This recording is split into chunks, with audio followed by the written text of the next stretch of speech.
नमस्कार, मैं हूं राकेश टंडन। आप देख रहे हैं देश का सवाल। कांग्रेस ने आज महंगाई के खिलाफ दिल्ली के रामलीला मैदान में हल्ला बोल रैली की। कांग्रेस नेता राहुल गांधी ने महंगाई को लेकर मोदी सरकार पर जमकर हमला बोला। राहुल ने रैली में महंगाई के साथ साथ बेरोजगारी, जीएसटी, नोटबंदी और ईडी का भी जिक्र किया। वहीं कांग्रेस से इस्तीफा देने के बाद गुलाम नबी आजाद ने जम्मू कश्मीर में रैली की और कांग्रेस पर हमला भी बोला। 2024 का लोकसभा चुनाव के लिए तमाम विपक्षी पार्टियां हुंकार भर रही हैं। कांग्रेस ने भी रामलीला मैदान में हुंकार भरी। इसके साथ ही कांग्रेस भारत जोड़ो यात्रा शुरू करने वाली है। उधर बीजेपी ने राहुल गांधी पर करारा पलटवार किया है। नीतीश की जेडीयू की कार्यकारिणी की बैठक में पटना में लगे पोस्टर नीतीश कुमार के मन की बात को चीख चीख कर कह रहे हैं। तेलंगाना के सीएम केसीआर 2 दिन पहले ही पटना में नीतीश से मिले थे। केसीआर के भी अपने सपने हैं। ममता बनर्जी इस साल के विधानसभा चुनाव के समय से ही खुद को राष्ट्रीय नेता के तौर पर प्रोजेक्ट करने में लगी है। पीएम उम्मीदवारों की लिस्ट में अरविंद केजरीवाल, अखिलेश यादव का भी नाम आ चुका है। यानी जो चेहरे विपक्ष को मजबूत बना रहे हैं वही विपक्ष की मजबूरी भी है। ऐसे में विपक्षी एकता कितना कारगर होगी ये भी देखना होगा। देश का सवाल में आज हम आगे बढ़े उससे पहले आपको कांग्रेस और बीजेपी के कुछ वार पलटवार सुनवाते हैं। डर बढ़ता जा रहा है। किस चीज का डर? भविष्य का डर, महंगाई का डर, बेरोजगारी का डर, यह बढ़ता जा रहा है और इसके कारण हिंदुस्तान में नफरत बढ़ती जा रही है। और नफरत से क्या होता है?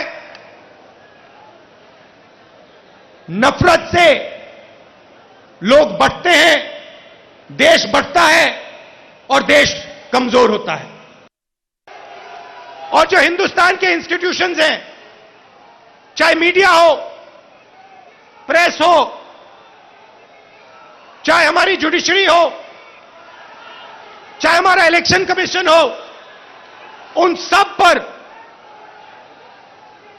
दबाव है, उन सब पर सरकार आक्रमण कर रही है। कांग्रेस पार्टी है जो बार बार इलेक्शन कमीशन को धता बताती है, नाच न जाने आंगन टेढ़ा। खुद इलेक्शन लड़ नहीं सकते हैं और इलेक्शन कमीशन को बिका हुआ बताते हैं, उद्योगपतियों के दबाव में काम करने वाले बताते हैं। यह बहुत ही चिंता का विषय है और मुझे लगता है प्रत्येक हिंदुस्तानी को इसका संज्ञान लेना चाहिए। जुडिशरी, इलेक्शन कमीशन, मीडिया को बिका बताने वाला नेता कभी भी सही मायने में नेता नहीं हो सकता। पूरा का पूरा फायदा, डर और नफरत का फायदा हिंदुस्तान के 2 उद्योगपति उठा रहे हैं। आप बाकी उद्योगपतियों से भी पूछ लो, वो भी आपको बताएंगे कि पिछले 8 साल में हमारा कोई फायदा नहीं हुआ, सिर्फ 2 व्यक्तियों का फायदा हुआ है। और देखने को मिल रहा है, चाहे एयरपोर्ट हो, चाहे पोर्ट हो, सड़कें हो, सब कुछ, सेलफोन, तेल, सब कुछ इन्हीं 2 व्यक्तियों के हाथ में जा रहा है। भ्रष्टाचारियों को डरना चाहिए। जिन लोगों ने देश के करोड़ों रुपए का गबन किया, जो लोग आज बेल पे बाहर हैं, कांग्रेस के दर्जनों नेता आज बेल पे बाहर है because of the humongous corruption that they have committed. और स्वाभाविक है, भ्रष्टाचार किया है तो जांच होगी। इसलिए यह बताना कि एजेंसीज उद्योगपतियों के लिए काम कर रहे हैं, कहीं ना कहीं आपके अंदर के गिल्ट भाव को, आपके अंदर के ग्लानि भाव को दर्शाता है। उधर कांग्रेस छोड़ चुके गुलाम नबी आजाद ने जम्मू कश्मीर में आज रैली की और कांग्रेस पर जमकर कुसा। सुनिए क्या कहा गुलाम नबी आजाद साहब ने। हमें बदनाम करने की कोशिश है। उनकी रीच, उनकी अप्रोच सिर्फ ट्विटर पर है, कंप्यूटर पर है, एसएमएस पे है और इसीलिए जमीन से कांग्रेस गायब हो गई। और मैं अल्लाह से दुआ करता हूं हमें जमीन नसीब करे, उन्हें ट्वीट नसीब करे, दोनों को। वो ट्वीट में खुश रहे और हम मेहनत मजदूरी अपने भाइयों के साथ सड़कों, खेत, खलियानों में वहीं दूसरी ओर पटना में नीतीश कुमार ने जेडीयू की राष्ट्रीय कार्यकारिणी की बैठक के बाद विपक्ष को एकजुट करने की बात फिर से दोहराई। क्या कुछ कहा नीतीश कुमार ने, सुनाते हैं आपको।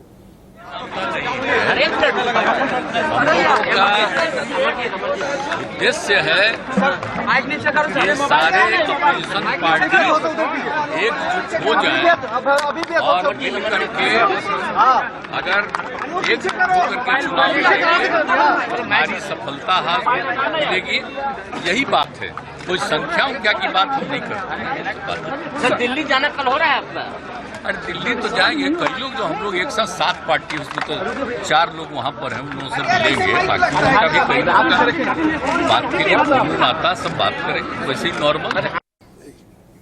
देश का सवाल क्या है? देश का सवाल है, क्या कांग्रेस खुद को एकजुट नहीं कर पा रही? विपक्ष कैसे करेगी? ममता जैसी नेता विपक्ष के किसी और को पीएम पद के लिए क्यों स्वीकारेंगे? नीतीश का सपना, उनके नारे प्रदेश ने देखा, देश अब देखेगा में दिखता है। विपक्ष को मंजूर होगा क्या नीतीश का चेहरा? एसपी कहती है अगला पीएम उत्तर प्रदेश से होना चाहिए। अखिलेश को विपक्ष का साथ कैसे मिलेगा? सबसे बड़ा सूबा है, पूरे विपक्ष के निशाने पर मोदी है, लेकिन विपक्ष में एक चेहरे पर आखिर सहमति कब बन पाएगी? ये 3-4 मूलभूत सवाल है जो कि 24 तक सामने आते रहेंगे। विपक्ष बैठेगा भी, साथ आएगा, लेकिन क्या किसी एक चेहरे पर विपक्ष मान पाएगा? आज की बहस का मुद्दा ये है। हमारे साथ जयराम विप्लव जुड़ रहे हैं, प्रवक्ता है भारतीय जनता पार्टी की ओर से। सुरेंद्र राजपूत जी हैं, प्रवक्ता कांग्रेस पार्टी की ओर से।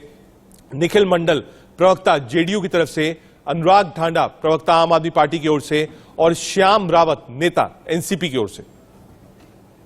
हम सबसे पहले अनुराग ढांडा के पास चलते हैं।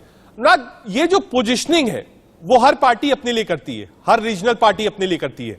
राहुल गांधी को भी एक तरीके से आज प्रोजेक्ट किया गया। उसके 2 दिन बाद भारत जोड़ो यात्रा शुरू होगी, फिर कांग्रेस अध्यक्ष का चुनाव है। उधर नीतीश कुमार सामने खड़े हैं। ममता बनर्जी पहले ही कह चुकी हैं कि वो कलकत्ता छोड़ के एक राष्ट्रीय नेतृत्व में देखेंगी कि उनका कहां मामला बनता है।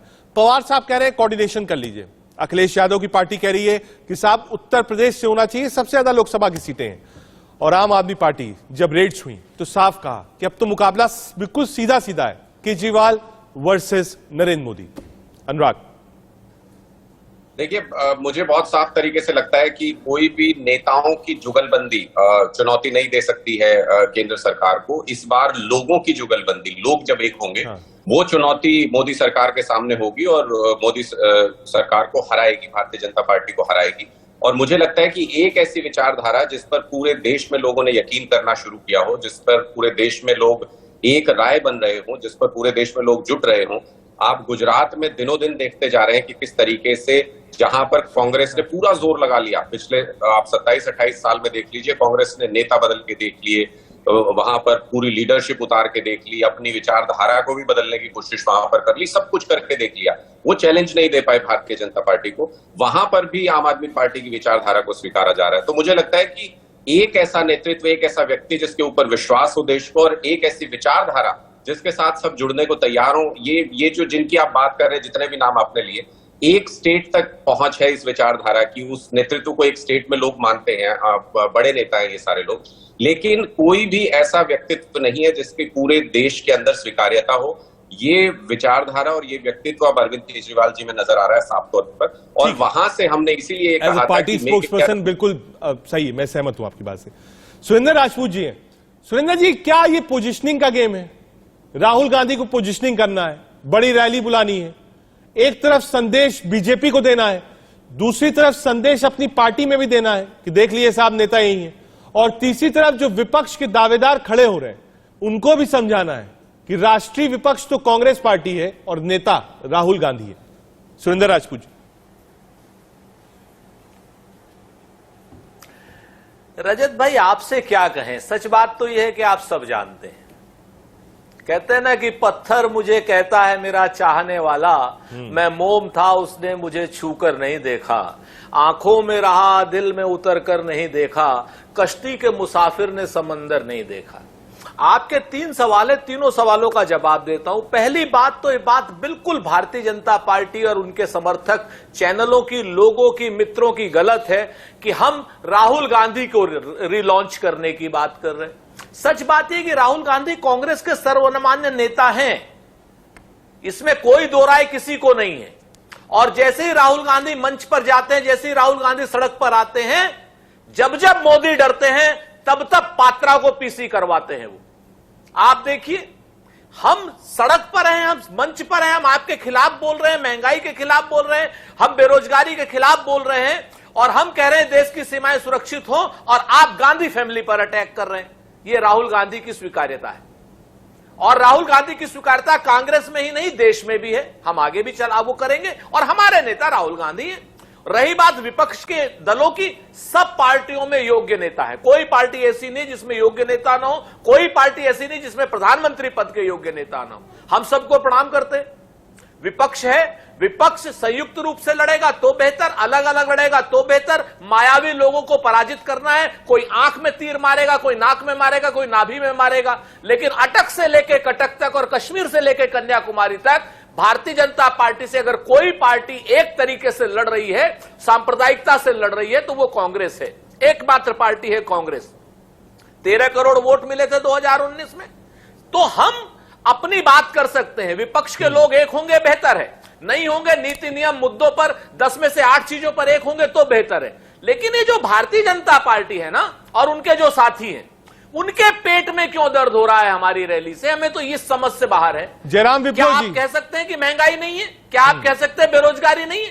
क्या आप कह सकते हैं कि 400 का सिलेंडर 1200 में नहीं हुआ? क्या आप कह सकते हैं कि राजनीतिक दल है, 50 साल में सबसे ज्यादा विपक्षी दल बेरोजगारी है, की दर नहीं है? पुरानी पार्टी है, वो अपनी रैली कर रही है, क्या उस रैली से भी दिक्कत है? जयराम विप्लव जी, कहाँ कोई दिक्कत है? ना ही हमने उस रैली पर कोई रोक लगाई है। हम ममता बनर्जी और कांग्रेस की विचारधारा से तो ग्रसित है नहीं कि लोकतंत्र में किसी को बोलने की इजाजत ना दें।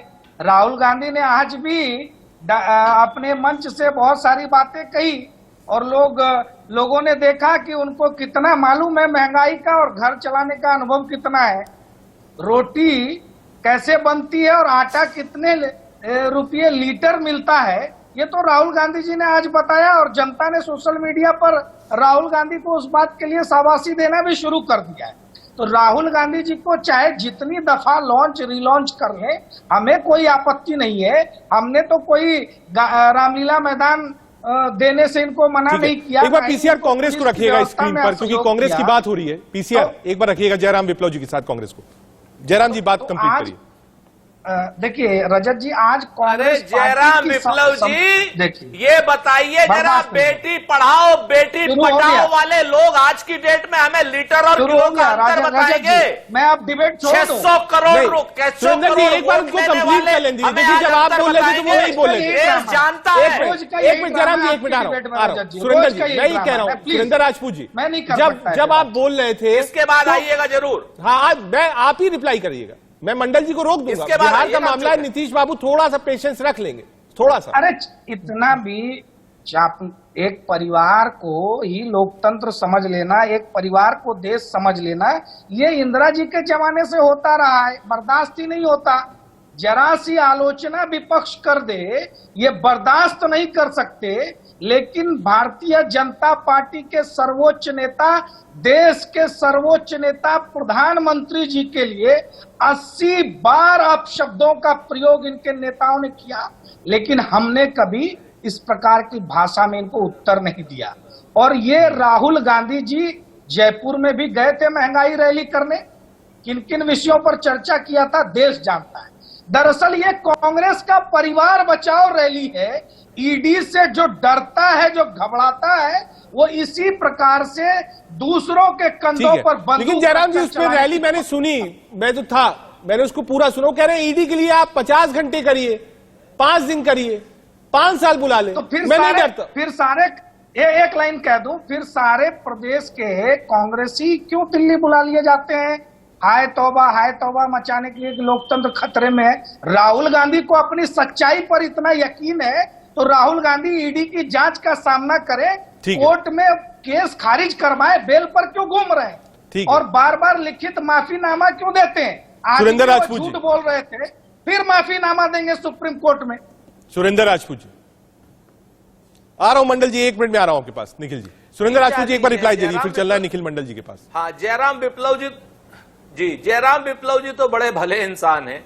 इनको ये याद नहीं है कि बेटी बचाओ और बेटी पटाओ कहने वाले लोग, नारियल का जूस पिलाने वाले लोग, हिंदुस्तान की आबादी को क्या नाम 130 करोड़ की आबादी में 600 करोड़ वोट लाने वाले लोग आज लीटर और किलो में अंतर नाप रहे हैं, जिसकी त्रुटि राहुल गांधी जी ने स्वयं दूर कर ली थी।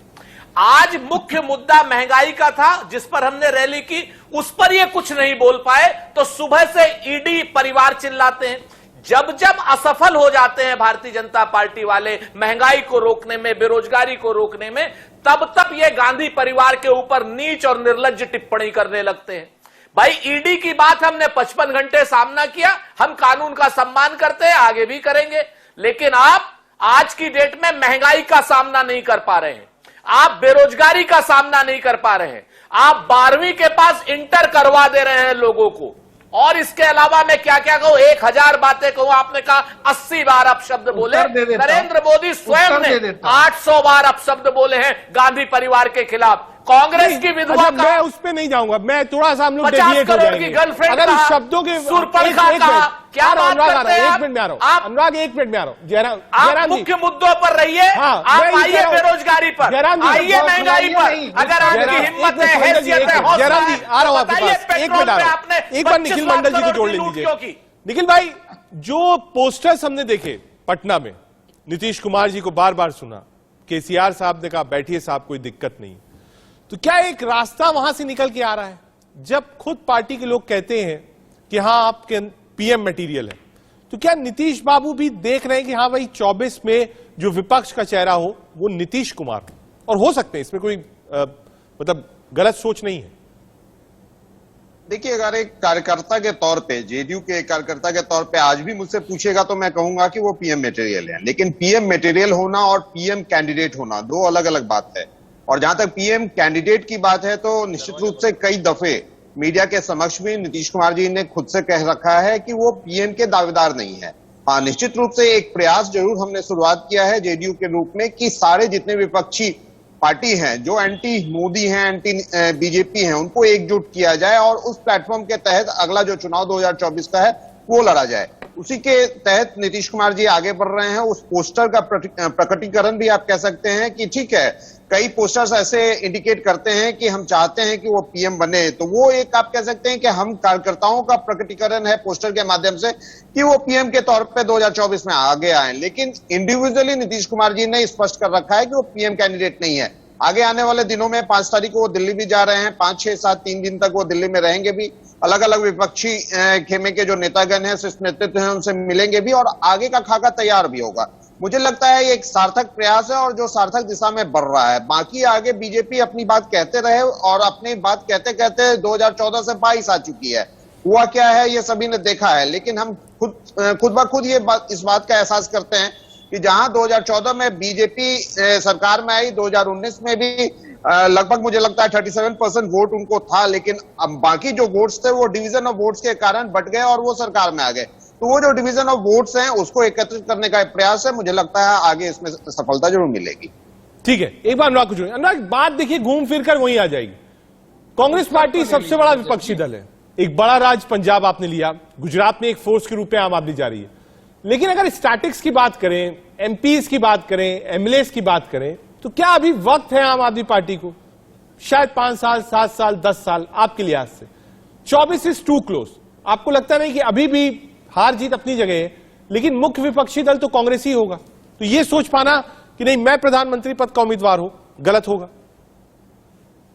देखिए रजत, सोच से चलते हैं सारे पूरे भारत में। अगर आप कहीं देखें, पूरी दुनिया में अगर कहीं देखें, तो जो भी सत्ता परिवर्तन होते हैं वो सोच के साथ होते हैं, वो विचारधारा के साथ होते हैं। आपने दोनों पार्टियों को सुना, आप साफ तौर पर देख सकते हैं और पूरा देश देख रहा है आज के दिन में, एक पार्टी ऐसी है जो सब कुछ पूरा दमखम लगा के एक परिवार के लिए राजनीति कर रही है, एक पार्टी ऐसी है जो अपना सब कुछ दांव पे लगा के अपने दोस्तों के लिए राजनीति कर रही है, और एक पार्टी ऐसी है जो अपना सब कुछ दांव पे लगा के सारे नेताओं को सारे कष्ट झेलने के बावजूद वो पूरे भारत के लिए राजनीति करना चाहती है। तो ये लोग देख रहे हैं, ये विचारधाराओं के बीच का अंतर अब स्पष्ट हो रहा है।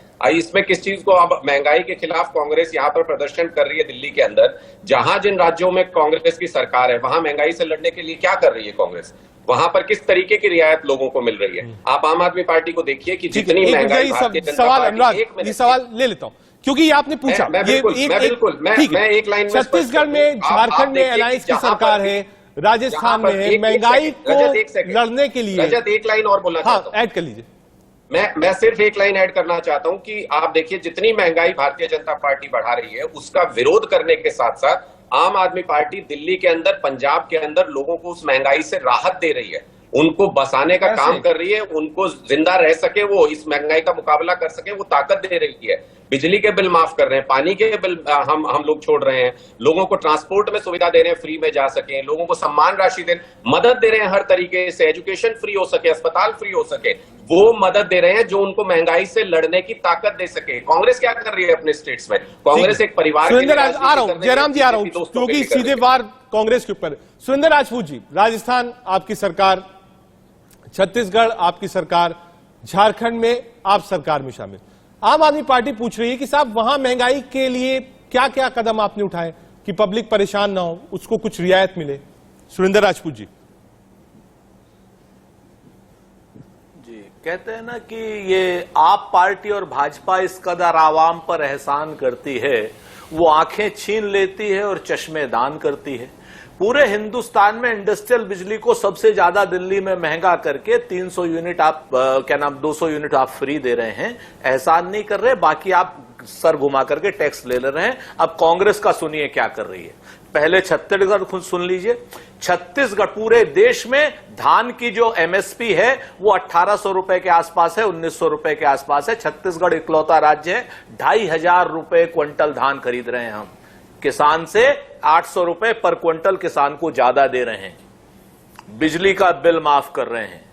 जब पूरे देश में सबसे ज्यादा पेट्रोल के दाम बढ़े थे, 10 रुपए लीटर पेट्रोल कम किया था हमने, ठीक है ना। बिजली के दर कम है वहां पर। ये सारे काम कर रहे हैं। जो काम आप हंगामा करके कर रहे हैं वो काम हम चुपचाप कर रहे हैं। नलकूपों को बिजली मुफ्त दे रहे हैं। ये हाल राजस्थान में कर रहे हैं। महिलाओं के लिए बसेज राजस्थान में भी फ्री है।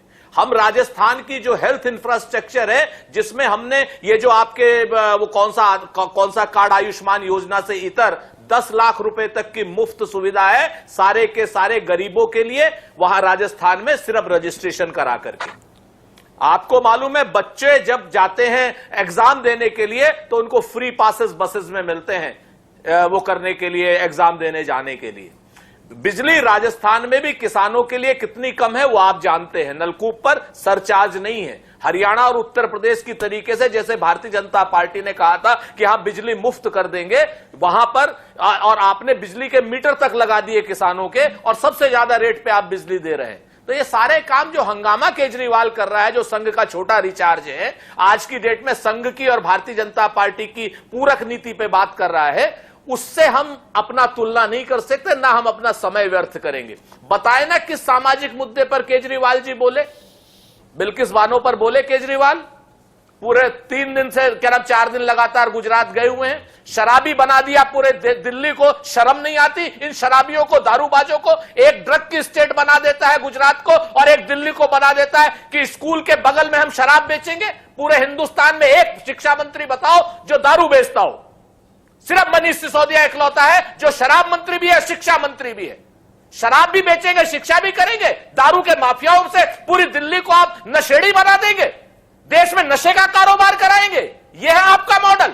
आपका मॉडल यह है कि पूरे देश में नशा बेचो और भारतीय जनता पार्टी के साथ मिलकर बेचो, क्योंकि गुजरात स्टेट है, उसको ड्रग स्टेट। जयराम जी, ये जरा मामला मैं उधर सुलझा लूं, क्योंकि ये मामला सीधे उधर का है, शराब और शिक्षा वाला है। प्रेस कॉन्फ्रेंस मत कराइए। हम लोग को नशेड़ियों की बात करने वाले लोग आज हमें बताएंगे। एक मिनट रुकिएगा, एक मिनट। देखिए, हाँ, मैं जयराम जी क्या कह रहे थे आप? जवाब देना चाहता हूं। मैं ये कह रहा था कि ये कांग्रेस की प्रेस कॉन्फ्रेंस तो नहीं है ना, हम लोगों को तो इतना समय नहीं मिल पाता। ये लगातार 4 विपक्षी बोलते हैं, आप मौका नहीं मिल रहा है, ये बोले जा रहे हैं। मैंने जब आपको मौका दिया, पूरा मौका दिया, और जब शो खत्म होगा तब भी मौका ले लीजिएगा। एक बार अनुराग ठाकुर जी जरा रिप्लाई कर दीजिए कि जो आदमी शराब मंत्री है, आबकारी मंत्री है, वही शिक्षा मंत्री भी है, जगह जगह शराब टिप्पणी ले लूंगा। आ रहा हूँ जयराम जी, आ रहा हूँ आपके पास। सिर्फ जवाब दे देता हूँ। अरे चारों ने मुझसे प्रश्न पूछा, आपने मेरा जवाब तो नहीं दिया। कांग्रेस वाले लोग उन मनीष सिसोदिया पर तो हमला करेंगे।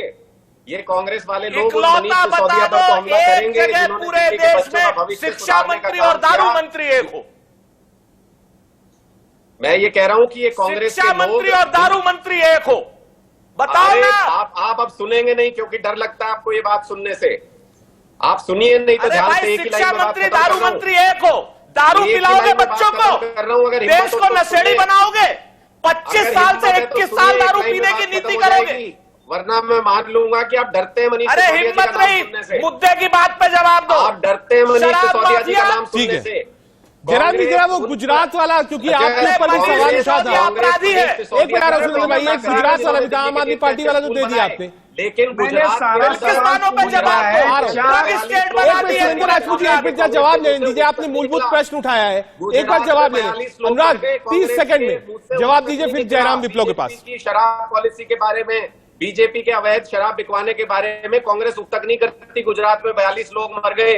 ये दोनों की दोनों पार्टियां मिली हुई हैं अंदर खाते, इसीलिए गुजरात में आज तक सरकार नहीं बदल पाई। अब आम आदमी पार्टी इनसे कोई अंदर दिख रहा है। ठीक है जयराम विप्लव, ये जो समस्या है, जब आप दिल्ली के आबकारी पॉलिसी की बात करते हैं, अनुराग एक मिनट, क्योंकि आपने गुजरात का, सुरेंद्र राजपूत ने भी गुजरात की बात उठाई, एक छोटा सा सिर्फ 30 सेकंड में रिप्लाई जयराम जी दे दीजिए। ये गुजरात में जो शराब की बात होती है, 10,000 करोड़ रुपए का व्यापार है शराब का। और शिक्षा मंत्री कहाँ एक है? एक मिनट सुरेंद्र राजपूत जी, एक मिनट जवाब ले ले गुजरात पर जयराम विप्लव जी। जवाब दिया इन्होंने, दारू मंत्री, शिक्षा मंत्री, माफिया है ये। शिक्षा का इंतजाम किया उन्होंने। एक मिनट जैसा, एक मिनट अनुराग आ रहा हूँ, अनुराग एक मिनट में आ रहा हूँ जरा। जयराम विप्लव जी गुजरात वाले मॉडल पर जाति नहीं करते हैं मेरे साथ। जयराम विप्लव जी, आप कहते हैं कि आप मेरे साथ जाति नहीं करते, बताइए। देखिए सारे शांत हैं, पूरा 1 मिनट है। जयराम जी, दो बहुत चीजें, एक शांत, शराब बहुत, नीति पर जो सवाल उठाया, अब मैं बोल लूं, मैंने सारे प्रश्न मैंने सुन लिए हैं। हाँ, बोलिए आप। बोल लूं अगर आपकी इजाजत हो। बिल्कुल बोलिए। देखिए, आपने एक पार्टी को सुना, इन्होंने सबको बहुत सारी बातें बताई, परिवारवाद पे घेरा, शराब पे घेरा, ड्रग पे घेरा। पंजाब की हालत आज भी क्या है सभी जानते हैं। परिवारवाद में केजरीवाल साहब वो तमाम काम करते रहे राजनीति में, इन्होंने जो जो बातें कह के आए थे उसके सारे विपरीत काम किए, उसके बावजूद ये राजनीति में दूध के धुले हुए हैं और ये विचारधारा की बात करते हैं। कौन सी विचारधारा? शराब की 1 से 1 बोतल फ्री देने वाली विचारधारा या शिक्षा के मंदिरों में घोटाला करने वाली विचारधारा? कौन सी विचारधारा की बात करते हैं? क्या आतंकवादियों को संरक्षण देने वाली विचारधारा? कांग्रेस और आम आदमी पार्टी में कोई अंतर नहीं है, दोनों की बहस में जनता ने देखा होगा। अब हम आते हैं एक विषय पर जिस पर मुझे बोलने की बहुत पहले से मैं कोशिश कर रहा था, वो है महंगाई। महंगाई की जब ये बात करते हैं तो यूपीए के शासनकाल को याद करें, तब भी दहाई से कभी इकाई में महंगाई दर नहीं आई थी। आज विश्व स्तर पर एक विशेष परिस्थिति है, कोरोना काल से विश्व निकला है, रूस यूक्रेन का युद्ध हमने झेला और उसके बावजूद एक सुखद खबर है, भारत के लिए गौरवान्वित करने वाली खबर है कि भारत विश्व की 5वीं सबसे बड़ी अर्थव्यवस्था बन गया। हमने ब्रिटेन को पछाड़कर 6ठी से 5वीं अर्थव्यवस्था का सफर तय कर लिया है। साथ ही 2022-23 का पहली तिमाही का जो विकास दर है वो 13.5 है। अर्थव्यवस्था में सुधार के लक्षण, सुधार की भविष्यवाणियां और उसका अंदाजा विश्व की बड़ी बड़ी रेटिंग एजेंसियां लगा रही हैं और आने वाले समय में महंगाई पर भी इसका असर दिखेगा। विश्व की 64 से अधिक बड़े देशों में 10% से अधिक महंगाई है। जर्मनी में, यूएस में 9.1 है। तो पूरी दुनिया इस संकट का सामना कर रही है और जब इनसे प्रश्न पूछा गया कि आपने अपने राज्यों में महंगाई को कंट्रोल में करने के लिए आपने क्या किया, तो इनके गोलमोल उत्तर सबने सुने, सभी ने देखा। और इनको एक और बात याद दिला दूं, जीएसटी कलेक्शन बढ़ा है तो उस जीएसटी कलेक्शन का एक बहुत बड़ा हिस्सा राज्य सरकार को भी जाता है। जिम्मेवारी आपके उन राज्य सरकारों की भी है, अपने यहाँ के आंकड़ों को बताएं, आपने जनता को क्या सुविधा दी और 2 दिन में पेट्रोलियम पदार्थों का कीमत हमने नहीं बढ़ाया। हमारे साथ श्याम रावत भी हैं, एनसीपी के प्रवक्ता हैं। श्याम रावत जी, क्योंकि पवार साहब ने ये कहा था, हम वापस मूलभूत उस पर आते हैं, 24 की लड़ाई, विपक्ष, क्षेत्रीय छत्रव, चेहरा कौन होगा और राहुल गांधी की पोजीशनिंग। क्या पवार साहब ने ये बात कह के कि कोऑर्डिनेशन की जरूरत है, कॉमन मिनिमम प्रोग्राम की जरूरत है, उन्होंने भी एक सुर्रा छोड़ दिया कि साहब जो भी हो मैं ही सबसे सीनियर नेता हूं, आइए इस एनसीपी के छाते के नीचे और पवार साहब के नाम को स्वीकार कर लीजिए। श्याम रावत जी।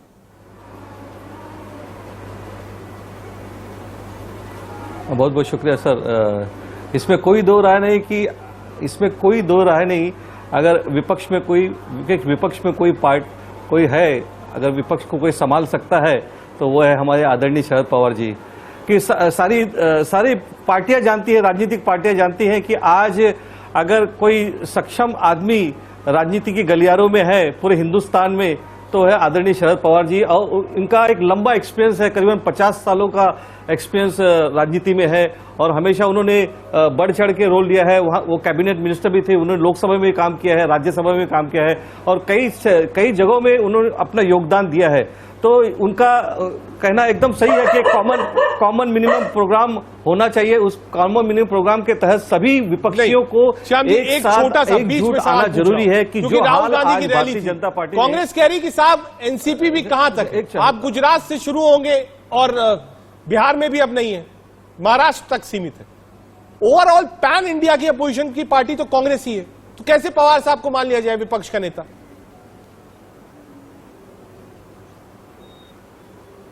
सर एक वरिष्ठ अनुभवी नेता है सर, और जहां तक हो सके कांग्रेस गुजरात में है, बिहार में है, यूपी में भी है और महाराष्ट्र में तो उनका हमारा वर्चस्व है ही है। तो एक अनुभव के हिसाब से और सभी पार्टियों के नेताओं को अगर कोई जोड़ सकता है तो वो है आदरणीय शरद पवार। कि उनके विचारों से हर तबके का नेता, हर तबके के, हर प्रांत के ये सारी जो कवायद है, तो इसमें कोई दो राय चाहे नहीं वो कि बिहार में अगर नीतीश इस देश कुमार को की हो, संभालना है तो महाराष्ट्र में शरद शरद पवार की हो, पश्चिम बंगाल में ममता बनर्जी की हो, उत्तर प्रदेश में अखिलेश यादव की हो या फिर कांग्रेस पार्टी की, ये सब 24 की तरफ है। केसीआर साहब को भूल गया था, बहुत एक्टिव है आजकल, जगह जगह जाकर प्रेस कॉन्फ्रेंस भी कर रहे हैं, बता रहे हैं कि साहब मैं भी नेता हूं। तो ये सारा जो जुगाड़ तंत्र है ये बीजेपी के खिलाफ है, ये मोर्चा बीजेपी के खिलाफ है। इसकी चर्चा क्यों शुरू हुई? आज तो चुनाव है नहीं, चुनाव तो 24 में है, हम इसकी चर्चा क्यों कर रहे हैं, क्यों इसकी बात कर रहे हैं? क्योंकि नीतीश कुमार जैसा नेता बीजेपी से अलग होता है उस समय जिस वक्त सबसे सशक्त स्थिति में बीजेपी है। आपके पास कार्डर है, आपके पास नेता है, आपके पास चेहरा है, आपके पास संसाधन है, तब भी नीतीश कुमार अलग होते हैं। ये चर्चा इसलिए शुरू हुई। जयराम विप्लव। देखिए, नीतीश कुमार विश्व के अनोखे नेता हैं और विश्व ने पहली बार देखा, आमतौर पे विधायक इधर से उधर जाते हैं लेकिन पहली बार मुख्यमंत्री ने पाला बदला, ऐसा नहीं है, दूसरी बार बदला और शायद वर्ल्ड रिकॉर्ड बनाना चाहते हैं नीतीश कुमार। लेकिन नीतीश कुमार जी को ये लालसा पहली बार तो जगी नहीं है कि वो पीएम कैंडिडेट इन वेटिंग हो जाए। ये 2013 में भी उनको ऐसी लालसा जगी थी, फिर वो अकेले लड़े थे 2014 का चुनाव और 2 सीटों पर आए थे। और अब जरा नीतीश कुमार जी के विषय में एक आंकड़ा बता दूं, 2010 में अब तक का सर्वश्रेष्ठ प्रदर्शन रहा था एनडीए का, तब 115 सीटों पर नीतीश कुमार जी जीते थे।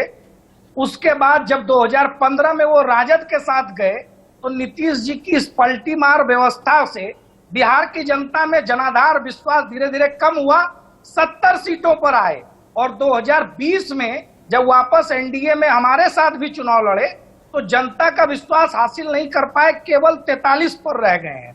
तो सिलसिलेवार देखेंगे कि नीतीश कुमार जी का स्वयं का जनाधार बिहार में घटता चला जा रहा है और ये तो विधानसभा की स्थिति है। लोकसभा का चुनाव सभी जानते हैं कि राष्ट्रीय स्तर का चुनाव है, किसको चुनना है ये बिहार के लोग भी जानते हैं, उत्तर प्रदेश के लोग भी जानते हैं, महाराष्ट्र के लोग भी जानते हैं। इसलिए अगर आज कोई व्यवस्था बनानी हो तो विपक्ष 7 दिनों के लिए 7 अलग अलग पीएम की उम्मीदवार की घोषणा कर सकता है। किसी दिन ममता जी रहे, किसी दिन नीतीश जी रहे, किसी दिन राहुल गांधी जी रहे, किसी दिन शरद पवार जी रहे, किसी दिन केसीआर रहे, ममता बनर्जी भी हो सकती हैं। तो इस प्रकार की व्यवस्था में शायद इनका काम चल जाए, लेकिन सारी कवायद पीएम कैंडिडेट इन वेटिंग का है, केवल कैंडिडेट बनने का। एक बार निखिल मंडल जी, पद के लिए कोई वैकेंसी नहीं है। जयराम जी 1 मिनट बस। जयराम जी 1 मिनट, देखिए आप थोड़ी शिकायत कम करिएगा। देखिए बीच में कोई बोला भी नहीं, वक्त भी पूरा मिला। तो जब वक्त मिलता है तब आप नहीं बोलते कि हाँ वक्त पूरा मिला, जरा सा वक्त बीच में कटता है तो फिर आप तुरंत नाराज हो जाते हैं। आपने रोका, मैं चुप हो गया, मैं अपने विषय में बीच में किसी के। निखिल मंडल जी, ये कवायद देखिए 24 की है, तो क्या विपक्ष, मैं उसमें कांग्रेस को भी जोड़ूंगा, सुरेंद्र राजपूत जी को, आज स्थिति क्या ऐसी हो गई कि कोई एक दल, एक नेता नरेंद्र मोदी से नहीं लड़ सकता, बीजेपी से नहीं लड़ता। वो कहते हैं साहब सब साथ आ जाओ, कोऑर्डिनेट कर दो, एक साथ आ जाओ तब लड़ो। लेकिन उसके बाद भी परिणाम कुछ दिखा नहीं, बहुत अलग। निखिल जी देखिए, पहले तो मैं भाई साहब की बात कर, मैं एक छोटा सा जवाब दे दूं कि जिस नीतीश कुमार जी या जेडीयू पे इतने सारे आरोप लगाए और जो लगा रहे हैं, उनके ही दल के सबसे बड़े नेता प्रधानमंत्री आदरणीय नरेंद्र मोदी जी ने बिहार आके सार्वजनिक मंचों पे कई दफे कहा कि नीतीश कुमार जी जैसा बड़ा समाजवादी नेता कोई नहीं, विकास पुरुष कोई नहीं। और कई ऐसे ऑन वीडियोस आप देख सकते हैं जिसमें प्रधानमंत्री जी स्वतः तारीफ कर रहे हैं। उसके अलावा अगर इतर जाकर के इनके कार्यकर्ता या इनके प्रवक्ता प्रधानमंत्री जी की बात को नकारते हैं तो ये वो जाने। एक जो कॉन्फिडेंस होता है ना, वो वहां तक तो ठीक होता है साहब, लेकिन ये ओवर कॉन्फिडेंस इन लोग का 2004 में भी दिखा था। Feel good factor, India signing, और उस समय की स्थिति याद कर लीजिए। उस समय कांग्रेस की स्थिति अच्छी नहीं थी, मजबूत स्थिति में नहीं थे, लीडरशिप भी ऐसा नहीं था। लेकिन पब्लिक ने माना कि जो इस वायदे के तहत 1998 से लेकर 2004 तक की जो सरकार थी, 99 से 2004 तक की सरकार, उसमें उन्होंने डिलीवर नहीं किया। तो नेचुरली जो 2000 लगातार जो आप उसी सरकार में नीतीश जी मंत्री थे। हाँ बिल्कुल, तो उसको नकारा गया। इसको क्यों नहीं आप मान रहे हैं कि इसको नकारा गया? वो भी तब नकारा गया जब श्रद्धेय अटल बिहारी वाजपेयी, जो कि सबसे बेस्ट पीएम के तौर पे जाने जाते हैं, लेकिन पब्लिक ने नकारा। हमारा कहना यह है कि जिस कॉमन मिनिमम प्रोग्राम या मैनिफेस्टो के आधार पे आप चुनाव में आते हैं, अगर आप वो डिलीवर नहीं करते हैं तो जनता आपको किसी लीडरशिप की भी जरूरत नहीं पड़ती, आपको जनता ही नकार देती है। और वही स्थिति है 2019 के आप मैनिफेस्टो देख लें, 2014 का मैनिफेस्टो देख लें, डिलीवरी रेट देख लें और जनता के बीच जाकर के देख लें, सबके सब नाखुश हैं, लेकिन फिर भी ये कहेंगे कि अच्छे दिन आ गए। तो ये तो खैर 2024 में पता चलेगा। बाकी ओवर कॉन्फिडेंस में रहते रहिए, इंडिया साइनिंग करते रहिए, फील गुड फैक्टर में रहिए, बाकी 2024 में जब आएगा तब ये लोग दिखेंगे भी नहीं। ठीक है सुरेंद्र राजपूत जी, ये जो पोजीशनिंग है, फिर वापस आऊंगा, आप मानेंगे नहीं मेरी बात को, तो क्या ये सर्वमान्य नेता राहुल गांधी को विपक्ष का बनाया जाए? क्या कांग्रेस उसकी कवायद कर रही है? क्या गुलाम नबी आजाद, जितिन प्रसाद, ज्योतिरादित्य सिंधिया, हाल ही के तमाम नेता गए हैं, उसके बाद जो झटके पे झटका लगा है कांग्रेस पे, मनीष तिवारी जिस तरीके से बोल रहे हैं, आनंद शर्मा का जो रुख है, पार्टी में भी एक संदेश दे दें कि नहीं साहब गांधी परिवार है, पार्टी वहीं पर है, कोई आए जाए कोई फर्क नहीं पड़ता है। सुरेंद्र राजपूत,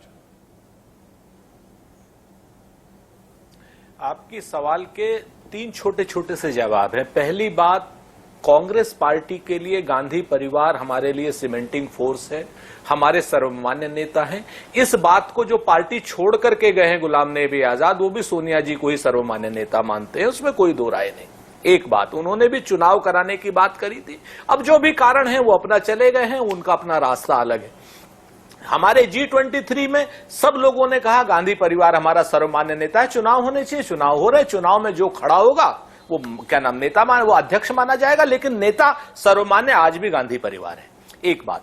दूसरी बात मैं आपको बताऊं रजत भाई, आज की डेट में हम तो कह सकते हैं कि विपक्ष में अलग अलग पार्टियों में सब में बहुत अच्छे अच्छे उम्मीदवार हैं, सब में प्रधानमंत्री पद के। एनसीपी में शरद पवार साहब हैं, समाजवादी पार्टी में अखिलेश यादव जी हैं, जनता दल यूनाइटेड में नीतीश कुमार जी हैं, आरजेडी में तेजस्वी जी हैं या ममता जी हैं, नवीन जी हैं, केसीआर साहब हैं, स्टालिन साहब, हम कह सकते हैं हमारी हिम्मत है। लेकिन क्या भारतीय जनता पार्टी के प्रवक्ता की हिम्मत है कि 10 साल हो गए हैं नरेंद्र मोदी जी को, नरेंद्र मोदी जी के अलावा इनके यहाँ प्रधानमंत्री पद का उम्मीदवार कोई है? या ये भारतीय जनता पार्टी मानसिक दिवालियों की पार्टी? इसमें देखिए, सुनिए एक मिनट, सुन लीजिए, अरे सुनिए मेरी जयराम जी, एक मिनट सुरेंद्र जी, ये इसमें थोड़ा सा इंटरवेंशन 10 सेकंड का। सोनिया गांधी के नाम पर किसी ने कोई सवाल नहीं उठाया, पार्टी से जाने वाले नेताओं ने, असंतुष्ट नेताओं ने आपकी नजर में सवाल राहुल गांधी पर उठाया। और दूसरा पार्ट, आपने नरेंद्र मोदी पर बोला, आप ये बात बोल सकते हैं विपक्ष है, लेकिन जो आदमी चुनाव जिता रहा हो, चुनाव दर चुनाव जिता रहा हो, लोकसभा विधानसभा सारे चुनाव जिता रहा हो, उसके नाम पर विधानसभा और लोकसभा में लोग जीत जाए, उसको कोई क्यों हटाएगा? सुरेंद्र राजपूत जी 10 सेकंड में कंप्लीट करिए, जयराम जी के पास बताता हूं। हाँ बिल्कुल मैं बताता हूं। 1948 से लेकर के 2014 तक हमारे परिवार पर यानी गांधी परिवार पर क्या आरोप लगते थे? नेहरू जी क्या नाम प्रधान परिवारवाद कर रहे हैं। नेहरू जी क्या राजशाही ला रहे थे? वो भी चुनाव जिता करके प्रधानमंत्री हो रहे थे। इंदिरा गांधी क्या चुनाव जिताए बगैर प्रधानमंत्री हो रही थी? राजीव गांधी क्या चुनाव जिताए बगैर प्रधानमंत्री हो रहे थे? और जब श्रीमती सोनिया गांधी जी ने चुनाव जिताए 10 साल लगातार, उस वक्त तो प्रधानमंत्री भी नहीं बनी, तो हमारे ऊपर परिवारवाद के आरोप प्रधानमंत्री पर भी लग रहे थे। आज प्रधानमंत्री 10 साल के हो गए, क्या उन्हें नहीं छोड़ देनी चाहिए? ये परिवारवाद और ये डिक्टेटरशिप नहीं है। भारतीय जनता पार्टी में कोई और योग्य उम्मीदवार नहीं है। भारतीय जनता पार्टी के सिर्फ एक आदमी को रखेगी। आज की डेट में है हिम्मत भारतीय जनता पार्टी की ये कहने की कि नरेंद्र मोदी के अलावा इनकी हैसियत हो, हिम्मत हो और हौसला हो? बताएं नरेंद्र मोदी के अलावा कौन? जयराम जी एक बार जवाब दे दीजिए, फिर चलते हैं अनुराग के पास भी जाना है। सोनिया जी कांग्रेस के अध्यक्ष है, ये खुद सुनिए कांग्रेस के अध्यक्ष है सोनिया जी। राहुल गांधी कांग्रेस के अध्यक्ष नहीं है। और तीसरी और अंतिम बात सुन लीजिए, तीसरी अंतिम बात, ये जो आप वाले हैं, बताया आज तक पूरे देश में दारू का मंत्री और शिक्षा का मंत्री। एक वजह से रिप्लाई लेने दीजिए, जरा रिप्लाई लेने दीजिए। कहा साहब आपके अभी जयराम जी आपने सुना, एक बार रिप्लाई करिए। मैं रजत जी, इन्होंने खुद ही उसका उत्तर दे दिया। आपने यहाँ कहा कि राहुल गांधी और गांधी परिवार के अलावा हमारा कोई नेतृत्व नहीं है, और ये क्या, मैं सवाल इन्हीं के ऊपर है, प्रश्न भी यही है, जवाब भी यही है। क्या ये बता सकते हैं कि राहुल गांधी के अलावा नरेंद्र मोदी के अलावा कांग्रेस का कौन है? बताओ ना, है हिम्मत? मैं पूछ रहा हूं। 2024 में नरेंद्र मोदी को प्रधानमंत्री नरेंद्र मोदी के राजपूत जी सुन लीजिए, मैंने सुना आप लगातार रजत जी, इनको जो बीमारी हो गई है ना, कहिए अगर बीच में बोलने की, कहिए कि हमारे नेता है प्रधानमंत्री, आपको हमारे यहाँ तो हमने 8 साल में कहिए, बीच में आप बोल कहिए रहे हैं। शिवराज चौहान, सुरेंद्र राजपूत, आप इतनी चाटुकारिता में मत डूबिए कि इनके पास भारतीय जनता पार्टी के पास कोई विकल्प नहीं नरेंद्र मोदी के अलावा। इनकी डोरी नरेंद्र मोदी पर अटकती है। इनके पास एक ही नेता है, इन्हें नेता की कमी है। अगर मिलकर चिल्लाएंगे तो जनता का वोट नहीं मिल जाएगा। नितिन गडकरी है, नीतीश कुमार तेलंगाना में नहीं दिलवा सकते। महंगाई पे कंट्रोल करके दिखाएं सर, महंगाई पर कंट्रोल करके दिखाएं। भारतीय जनता पार्टी को महंगाई पर कंट्रोल करना चाहिए। नहीं, मैं तो कंट्रोल हूँ, ये बिल्कुल आउट ऑफ वर्ड है, हर आदमी एक साथ बोलने लगता है। ठीक है, आ रहा हूँ अनुराग ढांडा के पास। मैं बोलता हूँ क्या? मैं भी बोलता हूँ, मेरी आवाज कम कर दीजिएगा, मैं लगातार अब बोलता हूँ। नहीं लगातार मत बोलिए यार, नहीं, सबसे शरीफ होने का सजा मत दीजिए सर। नहीं देखिए, अभी आपने मुझे पूछा, जयराम जी थोड़ा सा, जयराम जी 5 सेकंड नहीं बोलने दिया जयराम जी, एक मिनट सुरेंद्र भाई, एक मिनट रुक जाइए। सुरेंद्र जी एक मिनट, जयराम जी अर्थव्यवस्था टूटती जा रही है, हिंदुस्तान की अर्थव्यवस्था खराब हो रही है। अरे अर्थव्यवस्था पर आपको जयराम जी आ रहा हूँ, एक मिनट आ रहा हूँ, श्याम रावत जी आ रहा हूँ। सुरेंद्र जी एक मिनट, सुरेंद्र जी विदेशियों के कर्ज में हम, रावत साहब एक मिनट, कर्ज में दबे हुए 620 अरब डॉलर। आ रहा हूँ रावत साहब, आ रहा हूँ, नाराजगी नहीं। जयराम जी जो डिस्पेंसेशन है, जयराम जी जो डिस्पेंसेशन है, आप डिस्पेंसेशन देखिए। आज जो प्रेस कॉन्फ्रेंस की संबित पात्रा साहब, वो आप देखिए बिल्कुल नेक टू नेक है, और कांग्रेस पार्टी यही कह रही थी। आज राहुल गांधी ने भी जो भाषण दिया, कहा बीजेपी डराती है, नफरत फैलाती है और बिल्कुल देश को खोखला कर चुकी है, ये राहुल गांधी ने आरोप लगाया। जयराम जी देखिए, राहुल गांधी तो आरोप लगाते हैं और सुप्रीम कोर्ट में फिर जाकर के माफी भी मांगते हैं। तो राहुल गांधी के बहुत सारे आरोपों को ना जनता सीरियसली लेती है, ना आजकल उनकी पार्टी में लोग सीरियसली ले रहे हैं। और देखिए, सुरेंद्र राजपूत इतने बड़े चाकू से नरेंद्र मोदी के अलावा उठे, अरे माफी मांगे ना। तुम बताओ कि राहुल गांधी हिम्मत हो नरेंद्र मोदी के अलावा नेता, कहो राजनाथ से, वक्त की थोड़ी कमी है अनुराग, आज थोड़ी कमी है वक्त की, आपके पास आ नहीं पाया। आप सबका बहुत शुक्रिया, आपने अपना कीमती वक्त निकाला और देश के सवाल का हिस्सा बने। कोशिश यही थी कि आज हम समझे देश का सवाल में कि राहुल गांधी को क्या रिलॉन्च करने की तैयारी में पार्टी है। पहले रैली, उसके बाद भारत जोड़ो यात्रा और फिर कांग्रेस के चुनाव। क्या विपक्ष राहुल गांधी को सर्वमान्य विपक्ष का नेता मानेगा?